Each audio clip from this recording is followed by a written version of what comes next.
Conquérant pacifique, chapitre 5. Le don du Saint-Esprit. Lorsque le Christ promit à ses disciples de leur envoyer le Saint-Esprit, il approchait du terme de son ministère. Il affrontait le supplice de la croix du calvaire avec la pleine conscience du fardeau des péchés du monde qui allait peser sur lui. Mais avant de s'offrir lui-même comme victime expiatoire, il promit à ses disciples le don le plus essentiel et le plus complet qui soit, celui qui mettrait à leur portée les ressources infinies de sa grâce. « Je prierai le Père, leur dit-il, et il vous donnera l'Esprit de vérité que le monde ne peut recevoir parce qu'il ne le voit point et ne le connaît point. Mais vous, vous le connaissez, car il demeure avec vous et il sera en vous. » Jean 14, versets 16 et 17. Le Sauveur faisait allusion au temps où le Saint-Esprit, son représentant, viendrait accomplir une œuvre puissante.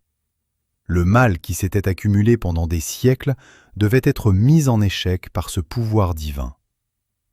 Quels furent les résultats de l'effusion de l'Esprit au jour de la Pentecôte ? La bonne nouvelle d'un Sauveur ressuscité fut proclamée jusqu'aux extrémités du monde habité. Tandis que les disciples annonçaient le message de la grâce rédemptrice, les cœurs cédaient à sa puissance. L'Église voyait venir à elle de nombreux convertis de toutes les classes de la société. Les apostats revenaient à la foi, les pécheurs s'unissaient aux croyants pour rechercher la perle de grand prix. Quelques-uns de ceux qui avaient été les ennemis les plus acharnés de l'Évangile devenaient ses meilleurs défenseurs.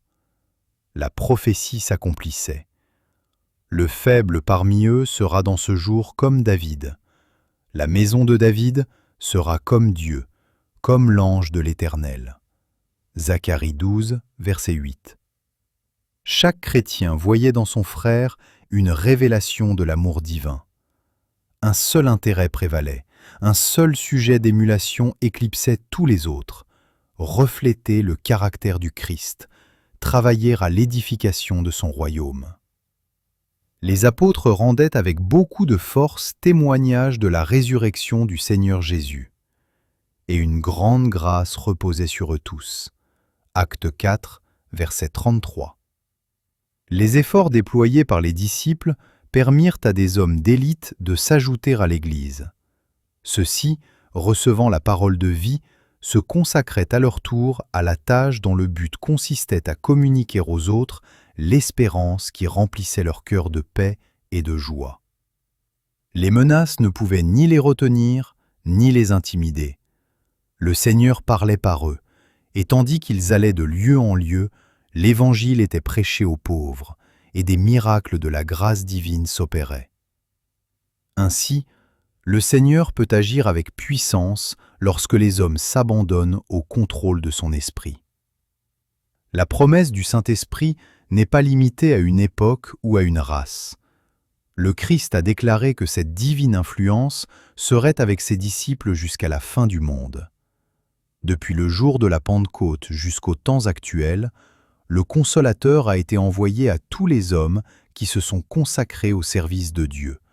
Et à tous ceux qui ont accepté Jésus comme sauveur personnel, le Saint-Esprit a été donné comme conseiller, comme moyen de sanctification, comme guide et comme témoin.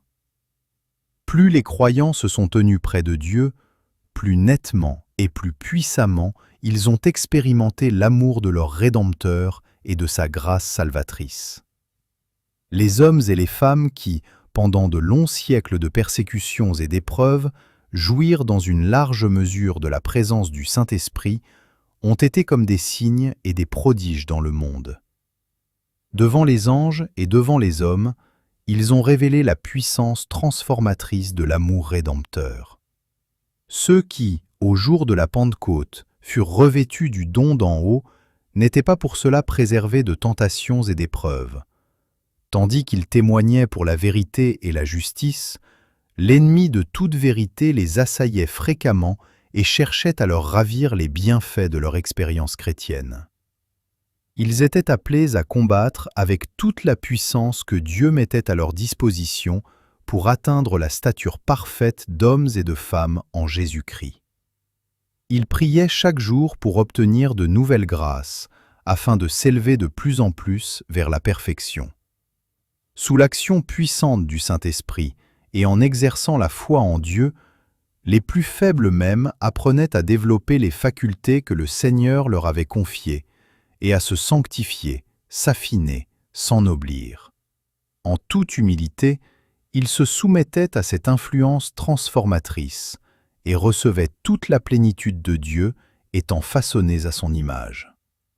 Le temps n'a rien changé à la promesse du Christ d'envoyer son représentant, le Saint-Esprit. Si les richesses de sa grâce ne se répandent pas aujourd'hui avec plus d'abondance sur les hommes, ce n'est pas parce qu'il les accorde avec parcimonie. Si l'accomplissement de la promesse n'est pas visible comme il devrait l'être, c'est parce que celle-ci n'est pas appréciée à sa juste valeur.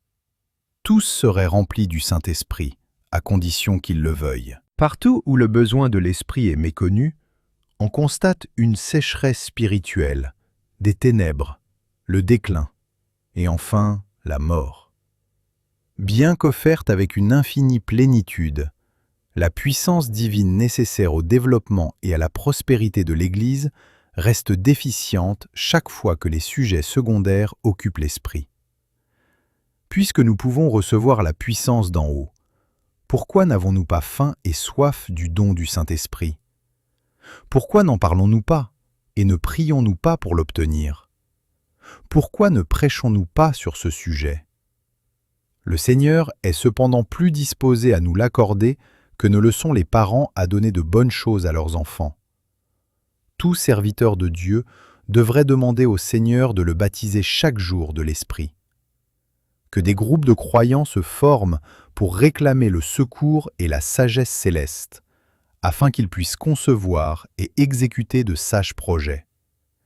Qu'ils prient surtout pour que Dieu accorde son esprit dans une riche mesure à ceux qu'il a choisis comme ses ambassadeurs dans les champs missionnaires.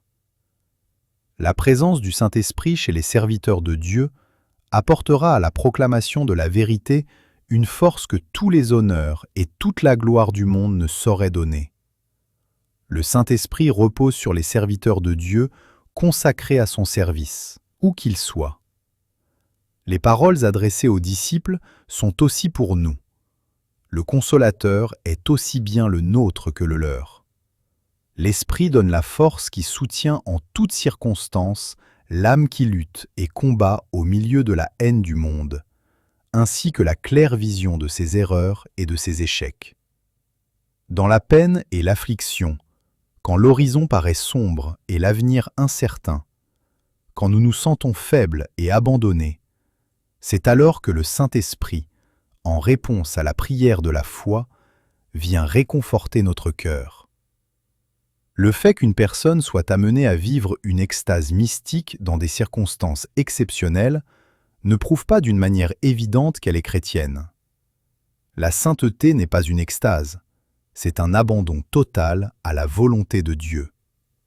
C'est vivre de chaque parole qui émane de sa bouche, accomplir sa volonté, se réfugier en lui dans l'épreuve, dans les ténèbres aussi bien que dans la lumière. Démarcher par la foi et non par la vue. S'appuyer sur Dieu en toute confiance et se reposer sur son amour. Il n'est pas essentiel pour nous d'être capables de définir exactement ce qu'est le Saint-Esprit. Jésus nous dit que l'Esprit est le consolateur, l'Esprit de vérité, qui vient du Père. Il est clairement déclaré à propos du Saint-Esprit que dans son œuvre destinée à révéler aux hommes toute la vérité, il ne parlera pas de lui-même. Jean 15, verset 26, et le chapitre 16, verset 13.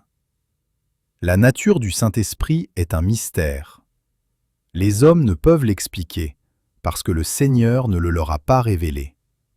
D'aucuns, aux vues fantaisistes, peuvent rapprocher des passages de l'Écriture et les interpréter à la manière humaine. Mais l'acceptation de ces vues ne fortifiera pas l'Église. À l'égard de tels mystères, qui demeurent trop profonds pour l'entendement humain, le silence est d'or. Le rôle du Saint-Esprit est clairement défini dans ces paroles du Christ. Quand il sera venu, il convaincra le monde en ce qui concerne le péché, la justice et le jugement. Jean 16, verset 8. C'est le Saint-Esprit qui convainc de péché. Si le pécheur se laisse toucher par son influence vivifiante, il sera amené à la repentance et comprendra l'importance d'obéir aux ordres de Dieu. Au pécheur repentant, qui a faim et soif de justice, le Saint-Esprit révèle l'agneau de Dieu qui ôte le péché du monde.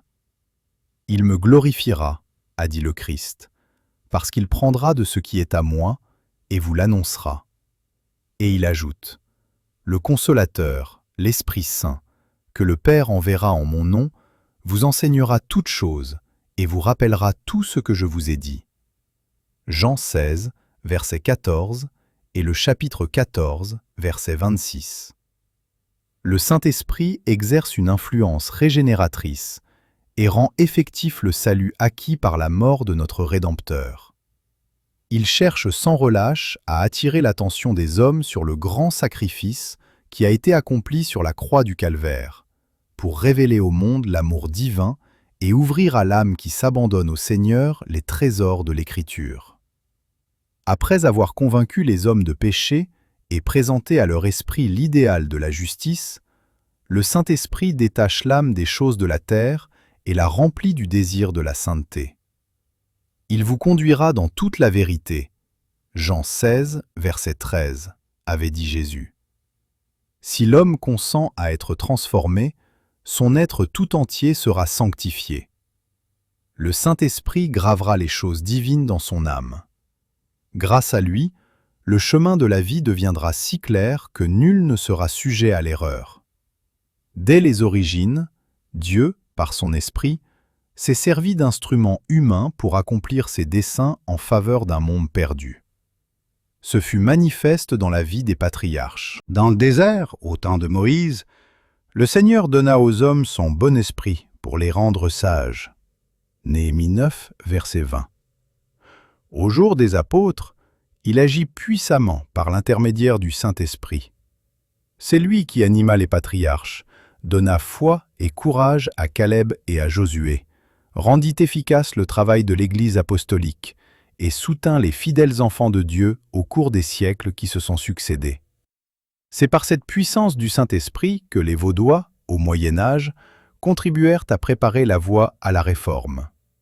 C'est encore elle qui couronna de succès les efforts de ces hommes et de ces femmes nobles qui jouèrent le rôle de pionniers lors de l'établissement des missions dans les temps modernes et préparèrent la traduction de la Bible en langues et dialectes de toutes les nations et de tous les peuples. Aujourd'hui, Dieu se sert encore de son Église pour faire connaître ses desseins. Les héros de la croix vont de ville en ville et de pays en pays pour préparer la voie à la seconde venue du Christ. La loi divine a été exaltée. L'Esprit du Tout-Puissant opère dans les cœurs, et ceux qui se soumettent à son influence deviennent des témoins de Dieu et de sa vérité. On peut voir, dans maints endroits, des hommes et des femmes consacrés communiquer à leurs semblables la lumière qui, par le Christ, leur a clairement révélé le chemin du salut. Et à mesure que resplendit leur lumière, comme le firent au jour de la Pentecôte tous ceux qui furent baptisés du Saint-Esprit, ils reçoivent cette puissance en plus grande abondance. Ainsi, toute la terre sera éclairée de la gloire de Dieu. Mais, au lieu de tirer parti des occasions qui se présentent à eux, d'aucuns attendent passivement quelque effusion particulière de rafraîchissement spirituel susceptible d'accroître leur capacité pour éclairer leurs semblables. Ils négligent leurs devoirs et leurs privilèges et laissent cette lumière en veilleuse. Ils espèrent des temps plus favorables où, sans aucun effort de leur part, ils seront l'objet de bénédictions spéciales qui les transformeront et les rendront aptes à servir le Seigneur. Il est vrai qu'au temps de la fin, lorsque s'achèvera l'œuvre de Dieu sur la terre, les efforts soutenus déployés sous l'influence du Saint-Esprit par des croyants consacrés seront accompagnés de signes spéciaux de la faveur divine. Par l'image de la pluie de la première et de l'arrière-saison, qui tombe dans les pays orientaux à l'époque des semailles et de la récolte, les prophètes hébreux prédirent une ondée sans précédent de la grâce sur l'Église de Dieu. L'effusion de l'Esprit au jour des apôtres, c'était la pluie de la première saison, dont les résultats furent merveilleux. Ainsi, jusqu'à la fin des temps, la présence de l'Esprit demeurera dans la véritable Église. Mais vers la fin de la moisson du monde, une effusion spéciale des grâces divines est promise à l'Église pour la préparer en vue de l'avènement du Fils de l'homme. Cette effusion de l'Esprit est comparée à la pluie de l'arrière-saison. C'est pour l'obtenir que les chrétiens doivent adresser leur requête au maître de la moisson et demander à l'Éternel la pluie du printemps. L'Éternel produira des éclairs, et il vous enverra une abondante pluie. Car il vous donnera la pluie en son temps. Il vous enverra la pluie de la première et de l'arrière-saison. Zacharie 10, verset 1 et Joël 2, verset 23. Mais si les membres de l'Église de Dieu, aujourd'hui, ne vont pas s'abreuver à la source de toute croissance spirituelle, ils ne sauraient être prêts pour la moisson. Si leurs lampes n'ont pas d'huile et ne sont pas allumées, ils ne pourront recevoir une grâce supplémentaire au temps où ils en auront plus particulièrement besoin. Seuls ceux qui reçoivent constamment de nouvelles grâces obtiendront une puissance proportionnée à leurs besoins quotidiens et à leurs possibilités. Au lieu d'espérer en des temps futurs qui, par un don particulier de l'Esprit, leur accorderait un merveilleux pouvoir pour gagner des âmes, ils s'abandonnent chaque jour au Seigneur qui fera d'eux des vases destinés à son service. Ils profitent jour après jour des occasions qui se présentent à eux pour servir Dieu. Jour après jour, ils témoigneront pour le Maître, où qu'ils se trouvent, soit dans l'humble cercle de leur foyer, soit publiquement. C'est une consolation merveilleuse pour le serviteur de Dieu de savoir que le Christ lui-même, pendant sa vie ici-bas, réclamait à son Père, jour après jour, la grâce qui lui était nécessaire. Par cette communion avec Dieu, il lui était possible d'apporter aux hommes force et bénédiction. Contemplez-le tandis qu'il est prosterné, en prière, devant son Père. Bien que fils de Dieu, il fortifie ainsi sa foi. Et par sa communion avec le ciel, il reçoit des forces nouvelles pour lui-même, afin de résister au mal et de pourvoir aux besoins des hommes.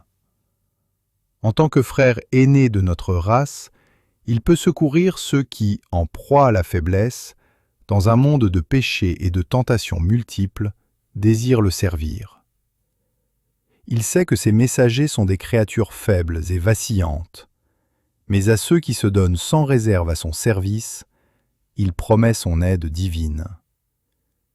En nous inspirant de son exemple, nous pouvons être assurés que toute requête fervente et persévérante adressée au Seigneur avec foi, cette foi qui conduit à une entière dépendance de Dieu et à une consécration absolue à son service, nous permettra de procurer aux hommes le secours du Saint-Esprit dans la lutte contre le péché. Tout serviteur de Dieu qui suit l'exemple du Christ sera préparé pour recevoir et utiliser la puissance que le Seigneur a promise à son Église en vue de la moisson du monde. Jour après jour, tandis que les héros de l'Évangile se prosternent devant Dieu pour renouveler leur consécration à son service, il leur accorde la présence de son Esprit, cette puissance vivifiante et sanctifiante. Et tandis que ces serviteurs se consacrent à leurs tâches quotidiennes, ils ont l'assurance que cette influence invisible les rend capables d'être des ouvriers avec Dieu.